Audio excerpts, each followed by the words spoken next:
सप्रेम नमस्कार. Suhas Gokhale institute of ॲस्ट्रॉलॉजीमध्ये आपलं सगळ्यांचं मनःपूर्वक स्वागत करतो. आजच्या या व्हिडिओमध्ये मी आपल्याला एक इंटरेस्टिंग केस स्टडी समजावून सांगणार आहे. सोनसाखळी हरवली. संध्याकाळी 7च्या सुमारास उषाताईंचा फोन आला, एकदम असा घाबरलेल्या आवाजात. "अहो, माझी सोन्याची साखळी हरवली आहे हो, जरा बघता का?" उषाताईंची जी काही प्रश्नोत्तरे माझी झाली त्याच्यावरून खालील गोष्टींचा मी खुलासा करून घेतला.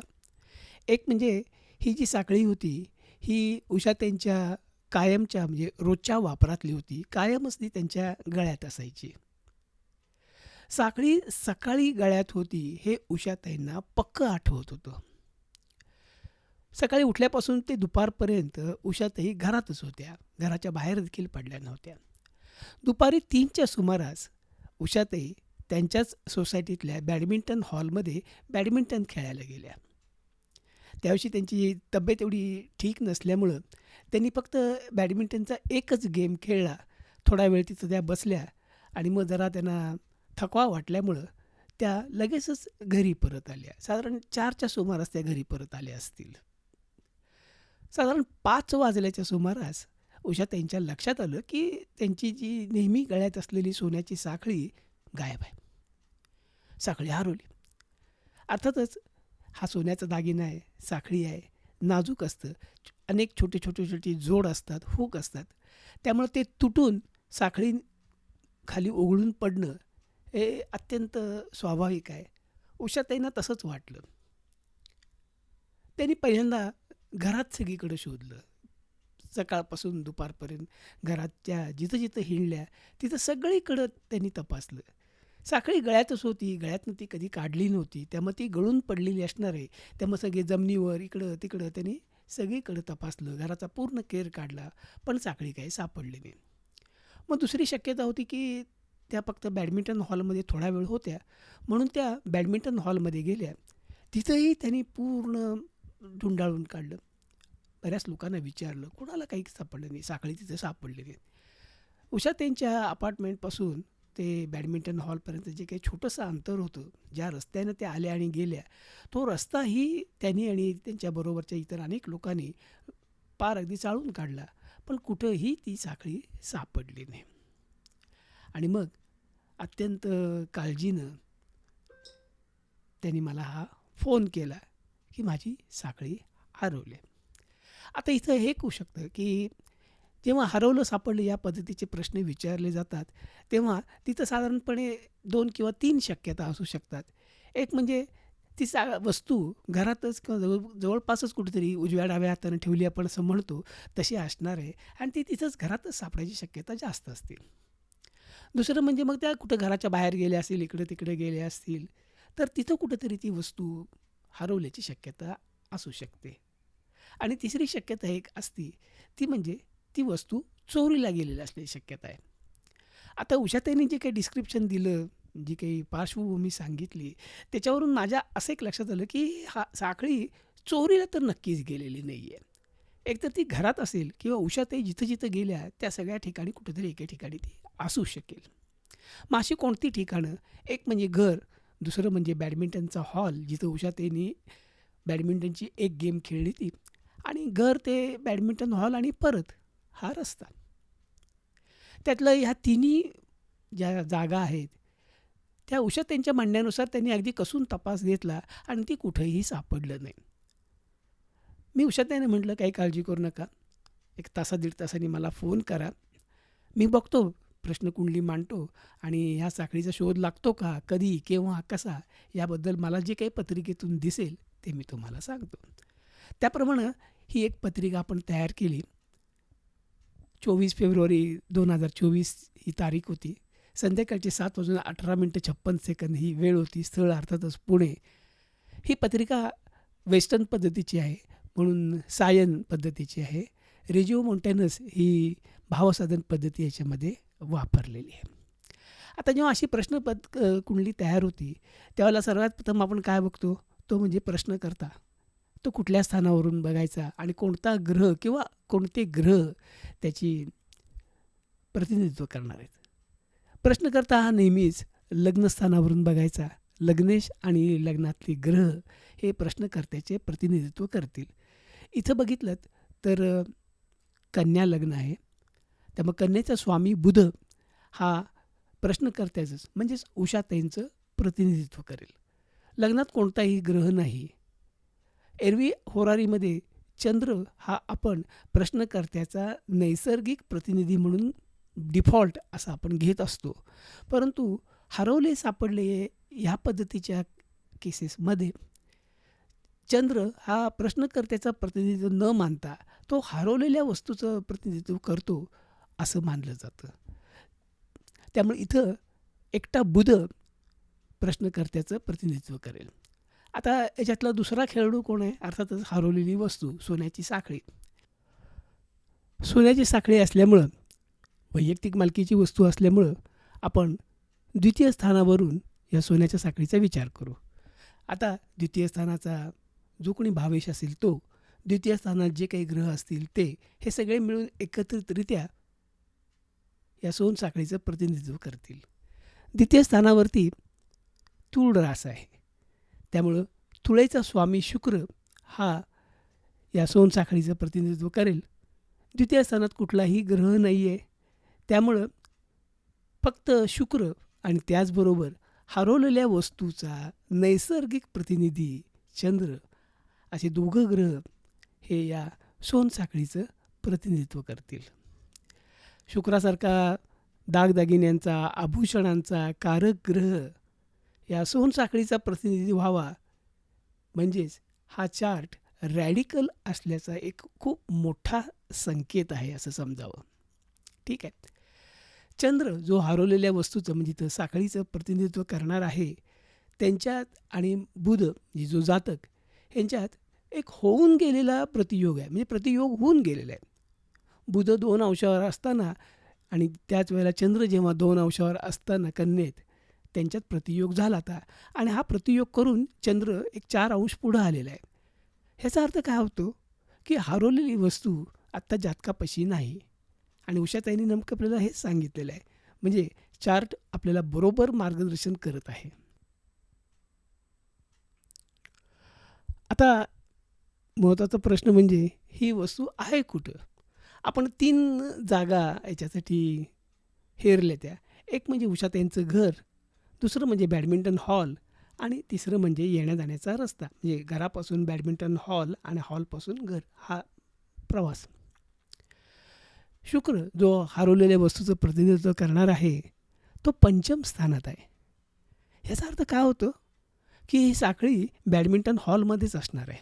कारण 5म स्थानावरून आपण नेहमीच खेळाचे, करमणुकीचे साधन किंवा जागा यांचा विचार करतो. त्यामुळं साखळी ही उषाताईंच्या घरात नाही आहे, येण्या-जाण्याच्या रस्त्यात नाही आहे, तर ती चक्क बॅडमिंटन हॉलमध्येच कुठेतरी पडलेली असणार आहे हे नक्की. ठीक आहे. आता जर ही वस्तू म्हणजे सोन्याची साखळी उषाताईंना मिळायची असेल, सापडायची असेल, तर उषाताईंचा प्रतिनिधी बुध आणि साखळीचे जे 2 प्रतिनिधी आहेत शुक्र आणि चंद्र यांच्यात योग व्हायला पाहिजे. आता असं बघितलं तर शुक्र आणि बुध यांच्यामध्ये फक्त एका राशीचं अंतर आहे.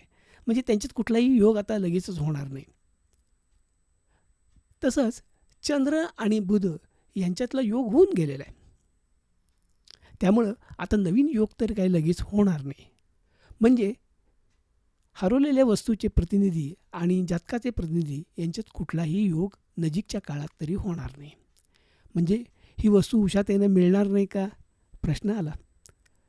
पण साखळी मिळणार नाही असा काहीसा कौल आपल्याला आधीच्या ग्रहयोगातून दिसलेला असला तरी एक शक्यता आपण अजूनही विचारात घेतलेली नाही. ती म्हणजे ही वस्तू चोरीला गेली असेल किंवा एखाद्या परक्या व्यक्तीच्या हातात पडली असेल. त्या परक्या व्यक्तीचा हेतू चोरीचा नसेलही, पण ती साखळी पडलेली आहे कुठेतरी, ती एका माणसाला दिसली असेल आणि त्याने ती उचलून आपल्या खिशात घातली असेल. म्हणजे पहिल्या अंदाजानुसार वस्तू जर कुठं पडली असेल आणि ती अजूनही कोणाच्या लक्षात आली नसेल, तर कदाचित ती वस्तू उषाताईंना मिळणार देखील नाही. परंतु ती वस्तू कुणाला तरी सापडली असेल, तर मात्र ती मिळायची थोडीशी शक्यता आहे. म्हणजे ही साखळी कुणातरी परक्या व्यक्तीच्या हातात आहे का, हे आपल्याला बघायला पाहिजे. आता परकी व्यक्ती ही नेहमीच, म्हणजे ती अगदी चोर जरी असली, तरी आपण सप्तम स्थानावरून बघतो. त्यामुळं सप्तमेश आणि सप्तमातले ग्रह एकत्रितरित्या या परक्या व्यक्तीचं प्रतिनिधित्व करतील. इथं सप्तमावरती गुरुची मीन रास आहे. त्यामुळे सप्तमेश गुरु हा या परक्या व्यक्तीचं प्रतिनिधित्व करेल. सप्तमात नेपच्यून सोडला तर कुठलाही ग्रह नाही. परंतु वेस्टर्न होरारीमध्ये हर्षल, नेपच्यून आणि प्लुटो या 3 बाह्य ग्रहांचा प्रतिनिधी म्हणून विचार केला जात नाही. त्यामुळं नेपच्यून जरी सप्तमात असला, तरी तो या परक्या व्यक्तीचं प्रतिनिधित्व करू शकणार नाही. त्यामुळे एकटा गुरु हा या परक्या व्यक्तीचं प्रतिनिधित्व करेल. आता ही साखळी त्या परक्या व्यक्तीला मिळाली आहे का, मिळणार आहे का, या दृष्टीने जर बघायचं असेल, तर ती हरवलेली वस्तू म्हणजे साखळी आणि हा परकी व्यक्तीचा प्रतिनिधी गुरु ह्यांच्यात योग होतो का, तर तसा योग होतो आहे. तुम्ही जर बघितलं तर गुरु आणि शुक्र यांच्यामध्ये अवघ्या 1 अंशात केंद्रयोग होतो आहे. म्हणजे आत्ता या मिनिटाला, म्हणजे चार्ट तयार केला त्या मिनिटाला ती साखळी कुठेतरी बॅडमिंटन हॉलच्या आसपास, बॅडमिंटन हॉलमध्ये वगैरे पडलेली असणार आहे. पण ती अजूनही कुणाच्या नजरेला आलेली नाही आहे. पण लवकरच ती एका परक्या व्यक्तीच्या नजरेस पडेल. याला आणखीन एक पुरावा म्हणजे हरवलेल्या वस्तूचा दुसरा प्रतिनिधित्व चंद्र आहे. त्याच्यात आणि गुरुमध्ये, म्हणजे जी परकी व्यक्ती ह्यांच्यातही योग होतो आहे. त्यामुळं एक आपल्याला अनुमान नक्की बांधता येईल की आत्ता वस्तू कुठेतरी बेवारस पडलेली आहे आणि लवकरच ती एका परक्या व्यक्तीच्या हाताला लागण्याची शक्यता आहे. आता चार्ट संकेत देतो की चार्ट त्या बॅडमिंटन कोर्टच्या साखळी त्या बॅडमिंटन कोर्टच्या आसपास कुठेतरी पडली आहे आणि नजीकच्या काळात ती एखाद्या व्यक्तीला मिळणार आहे. आता ही परकी व्यक्ती कोण, याचा जर आपण शोध घेतला पत्रिकेच्या माध्यमातून, तर आपल्याला त्या व्यक्तीला गाठून त्याच्याशी बोलून दमदाटी करून म्हणा, आपल्याला ती वस्तू परत मिळवता येईल. बऱ्याच वेळेला अशा मौल्यवान वस्तू जेव्हा एखाद्या व्यक्तीला सापडते आणि ती जर व्यक्ती जराशी काय म्हणू अपप्रवृत्तीवाली असेल, तर ती व्यक्ती पटकन या वस्तूची विल्हेवाट लावेल. सोन्याची साखळी असल्यामुळं याची विल्हेवाट लावणं अगदी सहज शक्य आहे. गल्लीवरच्या कोपऱ्यातला कुठलाही एखादा सोनार तुम्हाला ती साखळी ठेवून लगेच ऑन द स्पॉट पैसे देऊ शकतो. तर अशी जर विल्हेवाट लागली असेल तर साखळी गेलीच कायमची. परंतु निदान चोराला पकडल्याचं समाधान तरी आपल्याला नक्कीच मिळेल. मग अशी काही शक्यता आहे का, त्या दृष्टीने बघू. आता हा जर हरवलेली व्यक्तीकडे ती साखळी असणारच आहे. जर जातकानं त्या हरवलेल्या व्यक्तीला हुडकून काढलं आणि त्याला इंट्रॉगेट केलं, प्रश्न केले, तर कदाचित ती वस्तू जर त्यापर्यंत त्या परक्या व्यक्तीकडे ती असेल, विल्हेवाट लावली नसेल, तर ती परत मिळायची शक्यता खूप जास्त आहे. मग असं काही होणार आहे का, तर गुरु म्हणजे परकी व्यक्ती आणि बुध म्हणजे जातक यांच्यात अवघ्या 8 अंशात लाभ योग होतो आहे. म्हणजेच जातक आणि ती परकी व्यक्ती यांची भेट होईल, संवाद होईल, दमदाटी होईल, इंट्रॉगेशन होईल आणि कदाचित ती वस्तू साखळी जातकांच्या म्हणजे उषाताईंच्या हातात पडायची शक्यता आहे.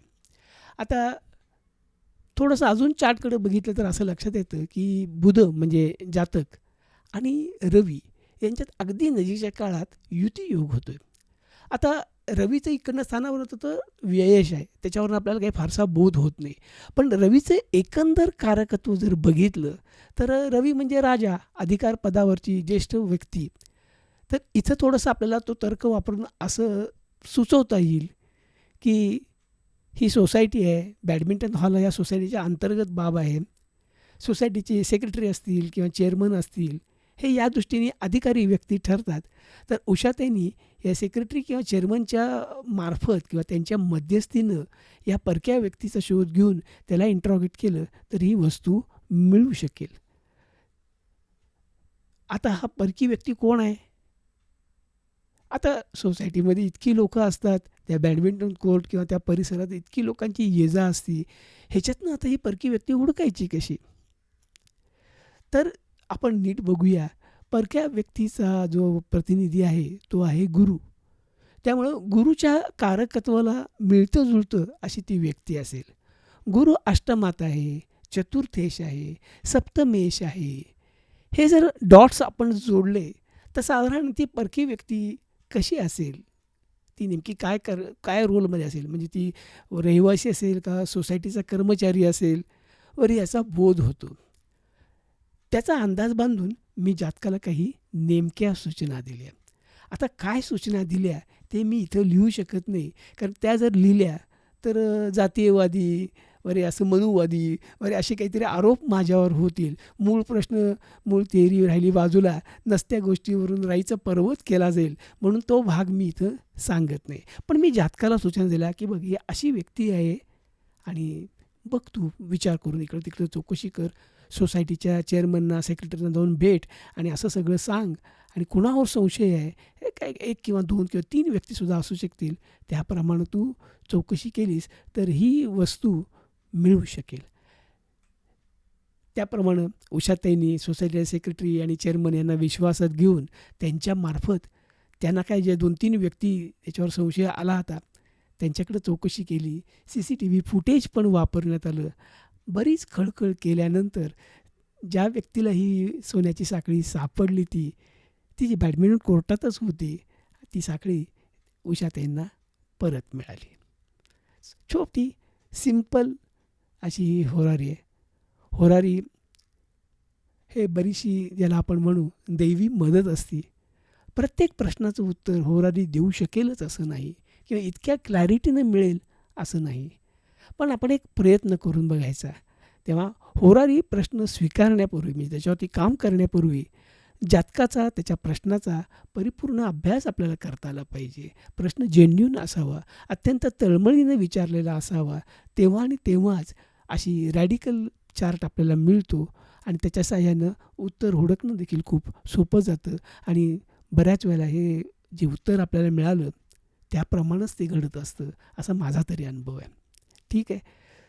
पुन्हा असंच एखाद्या केस स्टडीच्या निमित्ताने आपण बोलू. जाण्यापूर्वी तुम्हाला सगळ्यांना एक नम्र विनंती. तुम्हाला जर हा व्हिडिओ आवडला असेल तर याला लाईक द्या. अजून जर माझ्या चॅनेलला सबस्क्राईब केलं नसेल तर जरूर सबस्क्राईब करा. एखादी छोटीशी छान, ठीक आहे, आवडलं, उत्तम असं एखादा शब्द जरी तुम्ही कॉमेंट त्याच्यामध्ये केली तर मला पण बरं वाटेल आणि यूट्यूबच्या अल्गोरिदमला देखील ते वापरता येईल. कारण तुम्हाला माहीत आहे की यूट्यूब तुम्हाला फीडमध्ये जे काही 25-50 व्हिडिओ दाखवत असतं, रँडम आपल्याला असं वाटत असलं तरी ते एका विशिष्ट अल्गोरिदमवर आधारित असतात. यूट्यूब तुम्हाला चांगले व्हिडिओ दाखवायचा प्रयत्न करत असतं. कारण चांगले व्हिडिओ असतील तर त्याच्यावरती त्यांना ॲडव्हर्टाईजचं इन्कमही त्यांना चांगलं मिळणार असतं. त्यामुळं व्हिडिओ चांगला आहे हे यूट्यूब कसं ठरवतं? यूट्यूबवाले एक मशीनच्या साहाय्याने सगळं करत असतात. त्यामुळे एखादा व्हिडिओ बघून तो चांगला आहे का वाईट आहे हे ठरवणं अतिशय अवघड आहे. मशीनला तर ते शक्यच होणार नाही. मग त्यासाठी एक ते स्टँडर्ड निकष वापरतात की ज्या व्हिडिओला जास्त लाईक्स आलेत, जास्त व्ह्यूज आलेत, तो व्हिडिओ चांगला. बरेच लोकं ते बघत आहेत. ज्या व्हिडिओला जास्त कॉमेंट आलेले आहेत त्याच्यावरनं यूट्यूबचा अल्गोरिदम काय तर्क म्हणतो, याला भरपूर कॉमेंट्स आलेत म्हणजे व्हिडिओमध्ये जे कंटेंट आहेत त्याच्यावर लोकं चर्चा करतात, अभिप्राय देत आहेत. म्हणजे निश्चितच या व्हिडिओमधले कंटेंट चांगले आहेत. त्यामुळं यूट्यूब हा जो व्हिडिओ आहे तो जास्तीत जास्त लोकांपर्यंत पोचवायचा प्रयत्न करतं आणि मला नेमकं हेच हवं आहे. एक लक्षात घ्या की हे माझं छोटंसं चॅनल आहे. 1001 सबस्क्रायबर आहेत, व्ह्यूज फारसे नाही आहेत. त्यामुळे माझं चॅनल मॉनिटाईज होऊन यूट्यूबचं इन्कम मिळावं म्हणून मी हे करत नाही आहे. केवळ या शास्त्रावरचं प्रेम, एका चांगल्या तंत्राची ओळख नवीन अभ्यासकांना व्हावी या शुद्ध हेतूनं मी हे मेहनत करून हे व्हिडिओ आपल्यासमोर आणतो आहे. ते मेहनत त्याचं चीज व्हावं म्हणजेच जास्तीत जास्त लोकांपर्यंत हा व्हिडिओ पोचावा आणि त्यांनाही याचा थोडाफार जो काही लाभ आहे तो मिळू शकेल असं मला वाटतं. म्हणून हे एक प्रामाणिक आणि कळकळीचं अपील आहे. बाकी आपली मर्जी. असेच व्हिडिओ मी पुन्हा नव्यानं तयार करतो आहे आणि ते तुमच्याप्रमाणे क्रमशः सादर होतील. त्याला असंच प्रोत्साहन द्या, असाच पाठिंबा द्या ही नम्र विनंती. तेव्हा जाण्यापूर्वी सगळ्यांना मनःपूर्वक धन्यवाद देतो आणि शुभेच्छा.